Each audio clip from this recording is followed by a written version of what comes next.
ফটোগ্রাফের সাহায্যে কি করে কোনো মানুষকে দূর থেকে কাছে নিয়ে আসবেন, যাকে অনেক দিন ধরে কোনো রকম কোনো ভাবনা আপনি পৌঁছে দেওয়ার চেষ্টা করছেন, যাকে আপনি লাভ ভাইব্রেশন পাঠানোর চেষ্টা করেন। মোট কথা, যে মানুষকে আপনি আপনার জীবনে চান, জীবনে ম্যানিফেস্ট করতে চান, কখনো নিজের জীবনে ফিরিয়ে আনতে চান, যে আপনাকে ছেড়ে চলে গেছে।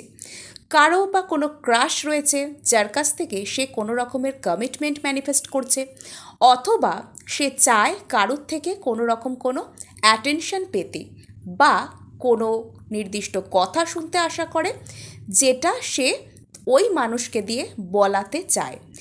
নেক্সট আমি চলে যাব, ফটো ম্যানিফেস্টেশন টেকনিক কি কেবলমাত্র রোম্যান্টিক রিলেশনশিপের জন্য?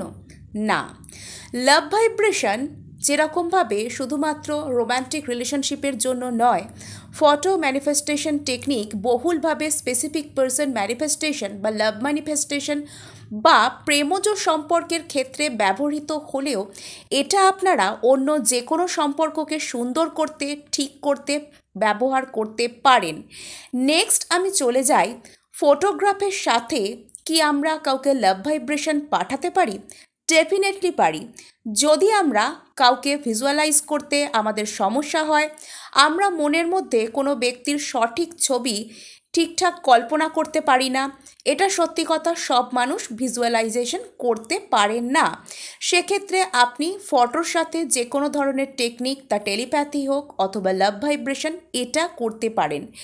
নেক্সট আমি বলবো যে ফটো ম্যানিফেস্টেশন টেকনিক কি শুধুই লাভ ভাইব্রেশন?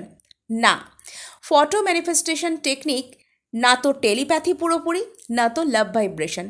এটা অ্যাকচুয়ালি অন্য কোনো মানুষকে হিপনোটাইজ করার একটা প্রক্রিয়া, যেটা আপনি তাকে সামনে থেকে করতে পারছেন না।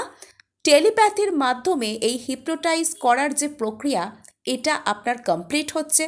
অর্থাৎ এটা পুরোটাই ফিজিক্যাল ফর্মে না হয়ে অবচেতন মনের সাহায্যে এনার্জি লেভেলে হচ্ছে। সেই এনার্জি অপর ব্যক্তির কাছে যাচ্ছে, এবং আমরা এটা জানি যে যদি আমরা নিজের অবচেতন মনের কাছে কোনো মেসেজকে পাঠাই, সেটা একবার পাঠিয়ে হলো না, অনবরত বেশ কিছুদিন যদি পাঠাতে থাকি, সেই ঘটনাই আমাদের সাথে ভবিষ্যতে রিপিট হয় রিয়ালিটিতে। এবার আমি বলে নেব, ফটো ম্যানিফেস্টেশন টেকনিকে কি আপনারা হো ও পোনোপোনোর সাথে করতে পারেন। যেমন হো ও পোনোপোনো টেকনিকে কোনো কার্মিক দোষের কারণে কারোর সাথে আপনার সম্পর্ক নষ্ট হয়ে গেছে। কোনো ব্যক্তি হয়তো দেখবেন এমনি আমাদেরকে পছন্দ করেন না, কেন করেন না? হতে পারে তার সাথে কোনো না কোনো কার্মিক বন্ধনে আমরা আবদ্ধ রয়েছি, সেই কর্মাই তার মধ্যে কোনো জন্ম জন্মান্তরের নেগেটিভিটি আমাদের প্রতি জমিয়ে রেখেছে, তাই এই সমস্যা আমাদের মধ্যে আসছে। নেক্সট আমি বলে নেব যে ফটো ম্যানিফেস্টেশন টেকনিক তো আমি বললাম এক ধরনের হিপনোটিজম, তাই এই ফটো ম্যানিফেস্টেশন টেকনিককে করার একটা আলাদাই ব্যাপার রয়েছে, একটা আলাদা টেকনিক রয়েছে, যে টেকনিকটা আপনারা বুঝতে পারেন না সর্বক্ষেত্রে, তাই আপনাদের এই ফটো ম্যানিফেস্টেশন টেকনিক কাজ করে না। শুধুমাত্র এটা লাভ ভাইব্রেশনের জন্য নয়, শুধুমাত্র এটা হো ও পোনোপোনোর জন্য নয়, বা শুধুমাত্র এটা টেলিপ্যাথির জন্য নয়। সঠিকভাবে যদি আপনি এটাকে ব্যবহার করতে পারেন, তাহলে আপনি যা ভাববেন, যেভাবে আপনি কোনো মানুষের সাথে সংযোগ স্থাপন করতে চাইবেন, ঠিক সেরকমভাবেই সে অ্যাক্ট করবে। অর্থাৎ যা যা তার মুখ থেকে আপনি শুনতে চান, এক্স্যাক্টলি সেই কথাগুলোই আপনি শুনতে পারেন। অন্য ম্যানিফেস্টেশনের মতো এখানে আপনার ম্যানিফেস্টেশন অন্য কারোর হয়ে যাওয়ার বা সেই ব্যক্তির দূরে আপনার থেকে খুব বেশি চলে যাওয়ার চান্স এখানে থাকে না বললেই চলে। যদি আপনি নিজের মনের মধ্যে কোনো রকম কোনো রেজিস্ট্যান্স তৈরি না করেন, কোনো রকম বাধা নিজে থেকে ক্রিয়েট না করেন। এটা কীরকম? নিজে থেকে আবার কি বাধা আপনি ক্রিয়েট করবেন? আপনি তো চাইছেন তাকে নিজের লাইফে আনতে।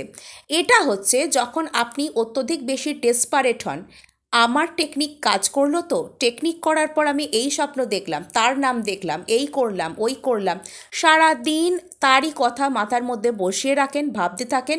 আর সে হয়তো আমার কাছে আর কখনো ফিরবে না, খুব ইগোয়েস্ট পারসন, আমার টেলিপ্যাথি পেলেও আমার কাছে আসবে না, বা কেন হচ্ছে না, কখন হবে, আদৌ টেকনিক হচ্ছে তো।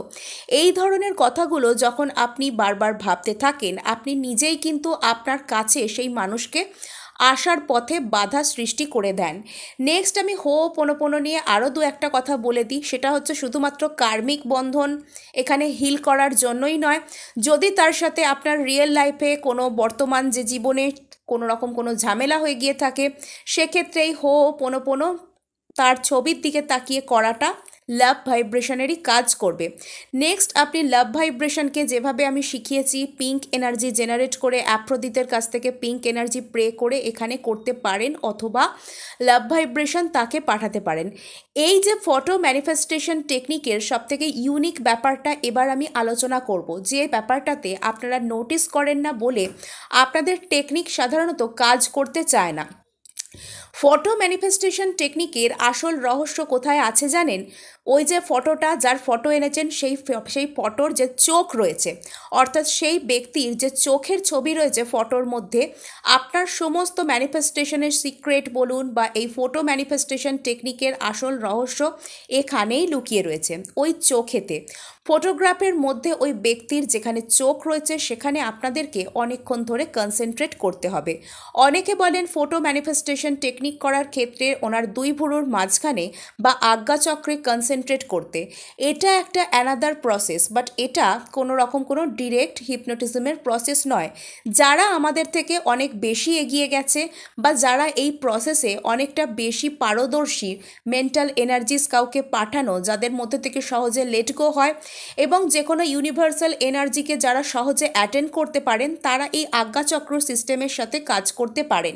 কিন্তু যদি আপনি প্রথম এই ফটো ম্যানিফেস্টেশন টেকনিক করতে আসছেন বা চান যে আপনার কথা মতন কাজ করুক সেই ব্যক্তি এবং অত্যন্ত সহজে, তাহলে আপনাকে প্রথমে কিছুটা ব্রিথ ইন ব্রিথ আউট করতে হবে। এখানে আপনি গুনে গুনে 10টা গভীরভাবে শ্বাস ভেতরে নেবেন এবং বাইরে বের করবেন, 1 2 3 4 5 কাউন্ট করবেন। সেই সময় আপনারা হোল্ড করে রাখবেন শ্বাসটা। 5 কাউন্ট হয়ে যাওয়ার পর শ্বাসটা ধীরে ধীরে মুখ দিয়ে আউট করে নেবেন, অর্থাৎ একবার শ্বাস নিলেন, আবার 1 2 3 4 5, ব্যাস। অর্থাৎ ব্রিদ ইন, হোল্ড আর ব্রিদ আউট, ভীষণ গভীরভাবে শ্বাসটা আপনারা ভেতরে টানবেন। এরকমভাবে প্রায় 10-12টা শ্বাস নেওয়ার পর যখন মন একেবারে শান্ত, সামনে আপনারা ছবিটাকে ধরবেন। এবার তার চোখের উপর কিছুটা কনসেন্ট্রেট করবেন, ভালো করে মন দিয়ে চোখ দুটোকে আপনারা দেখবেন। ওই ব্যক্তির চোখ দুটোকে আপনারা অত্যন্ত মনোযোগ সহকারে দেখতে থাকবেন। দেখতে দেখতে দেখবেন একটা সময় আপনাদের মনে হবে ওই চোখ দুটো যেন জীবন্ত হয়ে উঠেছে, অর্থাৎ ওই ব্যক্তি আপনাদের সামনে বসে রয়েছে। অর্থাৎ 2 মিনিট 3 মিনিট, সব থেকে ভালো হয় মিনিট 5 যদি আপনারা একদৃষ্টে সেটার দিকে তাকিয়ে থাকেন। এবং এতক্ষণ তো চোখের পলক না ফেলে তাকিয়ে থাকা সবার পক্ষে সম্ভব নয়। নিজেকে যতবার আপনারা কষ্ট দেবেন যে চোখের পলক ফেলবো না, আমরা একদৃষ্টে এভাবেই কনসেন্ট্রেট করব, তত কিন্তু আপনাদের কষ্ট হবে এবং কষ্টর দিকেই মনটা যাবে। আপনারা এক্ষেত্রে কমফোর্টেবল থাকুন, চোখের পলক ফেলতে ইচ্ছা হলে ফেলবেন প্রয়োজন মনে হলে, কিন্তু কনসেন্ট্রেশন পুরোপুরি তার ওই দুটো চোখের দিকে রাখবেন। কিছুক্ষণ ওই চোখ দুটোর দিকে কনসেন্ট্রেট করার পরে যখন আপনাদের মনে হতে শুরু করবে যে চোখ দুটো যেন আপনাদের সামনে জীবন্ত হয়ে উঠেছে, তখন আপনারা যা কিছু মেসেজ তাকে দিতে চান, অর্থাৎ তার কাছ থেকে যাবতীয় যা অ্যাকশন আপনাদের দিকে আসুক এটা আপনারা আশা করছেন, কল চাইছেন, কমিটমেন্ট চাইছেন, কি যা আপনাদের ইচ্ছা আপনারা চাইতে পারেন, সেটা তাকে প্রেজেন্ট টেন্সে বলবেন। সাপোজ, তুমি আমাকে কল করবে, তুমি আমাকে অ্যাটেনশন দেবে। এবং এগুলোকে খুব বেশি লম্বা লম্বা সেন্টেন্সে বলার চেষ্টা করবেন না। চেষ্টা করবেন একটা সেন্টেন্সের মধ্যে আপনার যা কিছু মেসেজ তাকে কনভে করার। কোনো রকম কোনো নেগেটিভ কথাবার্তা এখানে বলবেন না। যেমন, তুমি থার্ড পার্টির কাছে যাবে না, এই কথাটা বলে বসবেন না। যদি থার্ড পার্টির সমস্যা থাকে এক্ষেত্রে আপনি অ্যাপিল করতে পারেন, তুমি শুধুমাত্র আমার কথা ভাববে, আমাকে অ্যাটেনশন দেবে। এটা আপনারা করে দেখুন এবং এটাকে চেষ্টা করবেন একটু বেশি রাতের দিকে করবার। রাত্রিবেলা 11টা 11:30 বেজে গেছে, একান্তে কোনো জায়গায় বসে এটা করবার চেষ্টা করবেন আর করে দেখুনই না কি ম্যাজিক আপনাদের সাথে হয়। এবং এটা করার পর কোনো রকম কোনো এক্সপেকটেশন রাখবেন না, জাস্ট করবেন, করে ভুলে যাবেন, দেখুন না কি হয় তারপর। আর আজকে এটুকুই, দেখা হচ্ছে নেক্সট ভিডিওয়ে। ধন্যবাদ। পজিটিভ থাকুন, সুখী থাকুন, সুস্থ থাকুন।